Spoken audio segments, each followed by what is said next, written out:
Greetings. So, one of the things we want to look at is what's called figurate numbers. And for the Greek world, this was one of the ways they would think about representing numbers. And so let's begin with what's called the triangular numbers.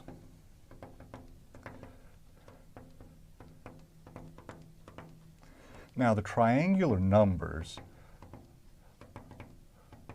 are exactly what they sound like. They're numbers that I'm going to be able to represent in such a way that they form a triangle.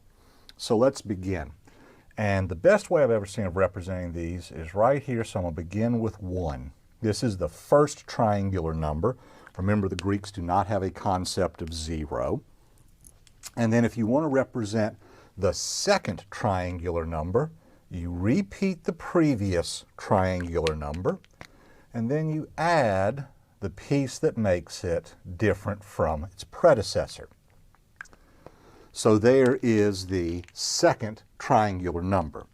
So the third triangular number repeats the second. So in this case, my green dot followed by 2 pink dots, and then followed by 3 blue dots in this case.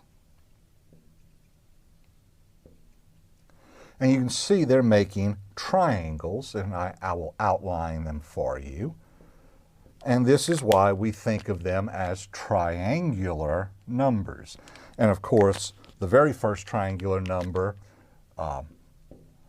could just be any shape, and it will be lots of shapes, but they're the first 3 triangular numbers. Now let's look at these numbers, because I can do one more to really illustrate what's going on. So let's do the fourth triangular number. So I repeat all of the bits that came before, and I promise I'm going to quit drawing all of these dots in just a moment.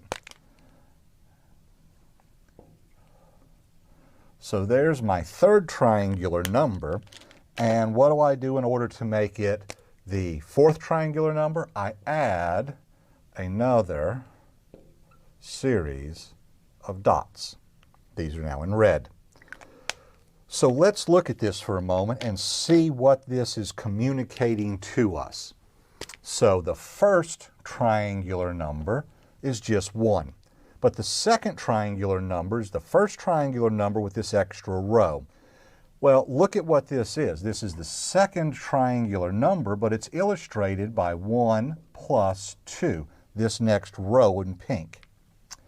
So the third triangular number, since we repeated the second, must be 1 plus 2 plus what made it different? We added 3.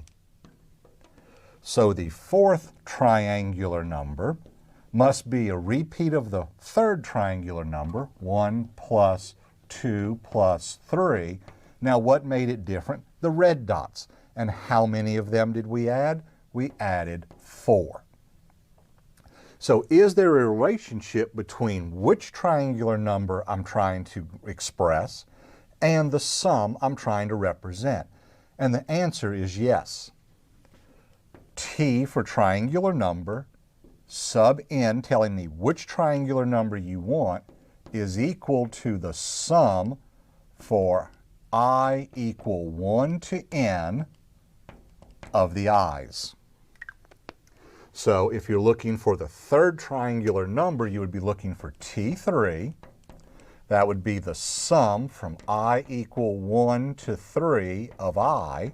So I becomes 1, then I goes to 2, then I goes to 3, and it stops at 3.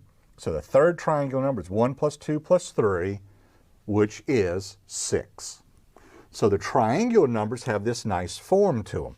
Now, the Greeks didn't write down these forms quite the way we do. They looked at them a little differently. But we're going to see some interesting things we can do with triangular numbers. And there's some interesting theorems about triangular numbers, namely how we can express them. Well, one of the questions is, if you don't want to do lots of additions, how do you figure out, let's say, T8? Well, you probably know how to do this from other math courses. There's a convenient answer to this summation. But for the Greeks, let's look at what they did. And we're back. And we're trying to figure out what would Tn be. And the example we're going to use is trying to figure out what is T8. So let's look at the 8th triangular number as the Greeks would.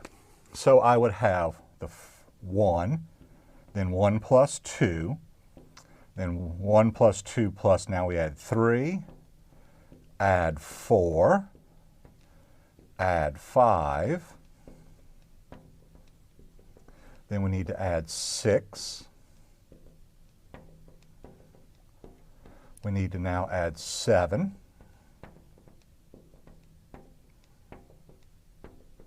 and now we need to add 8.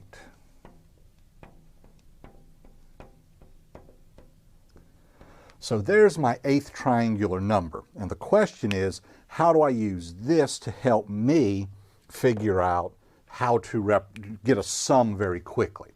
What I'm going to do now is I'm going to do T8 one more time, but I'm going to start with 8.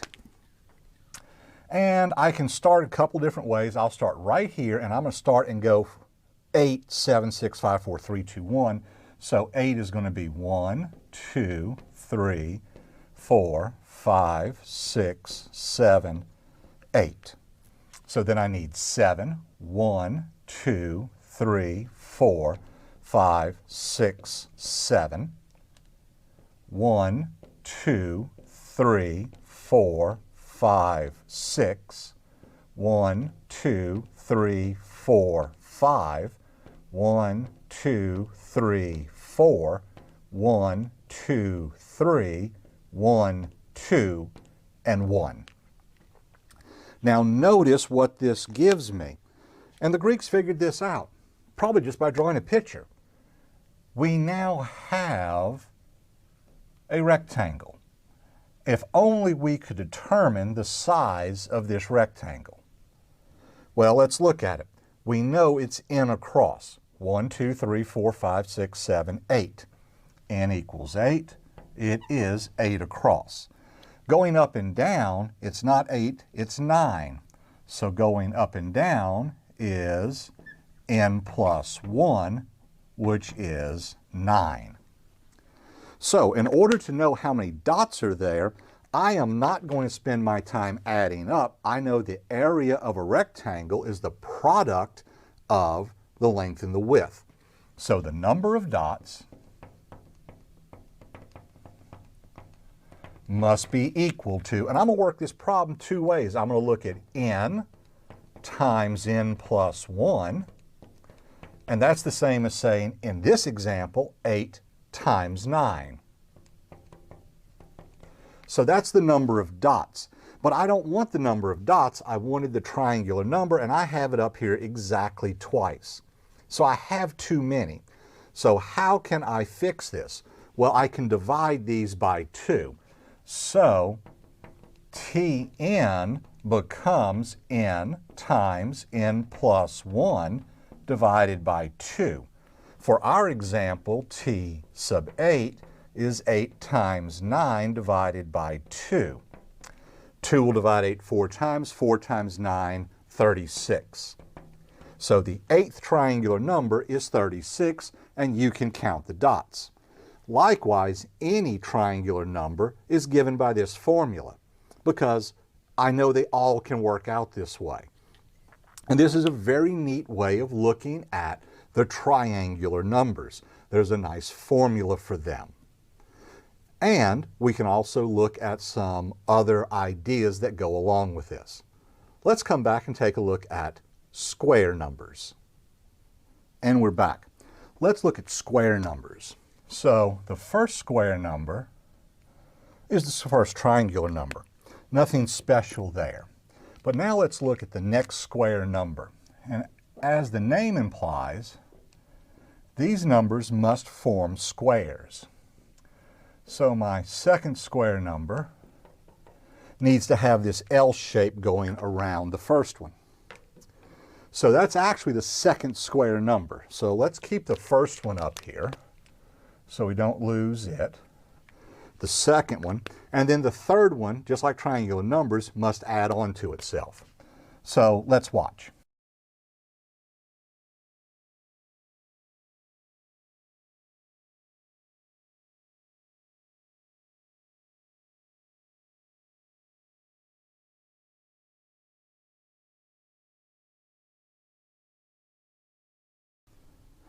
And we see that we now have several square numbers up here.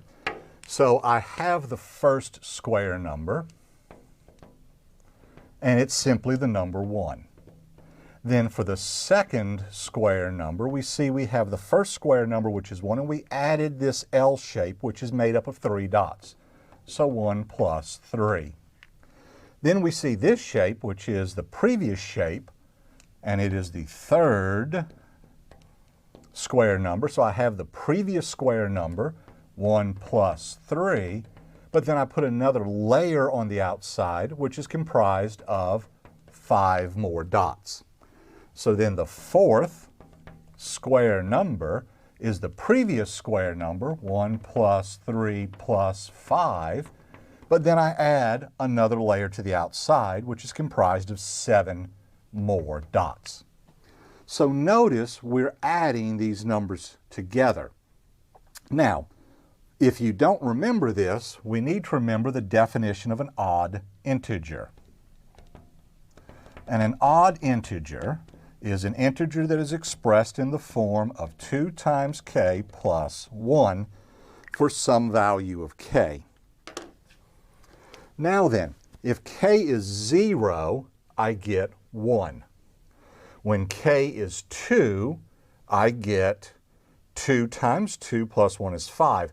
So this is kind of working, but it's overcounting. What I really want to do is, if I know that this is an odd integer, I can prove very easily that 2k minus 1 is also an odd integer.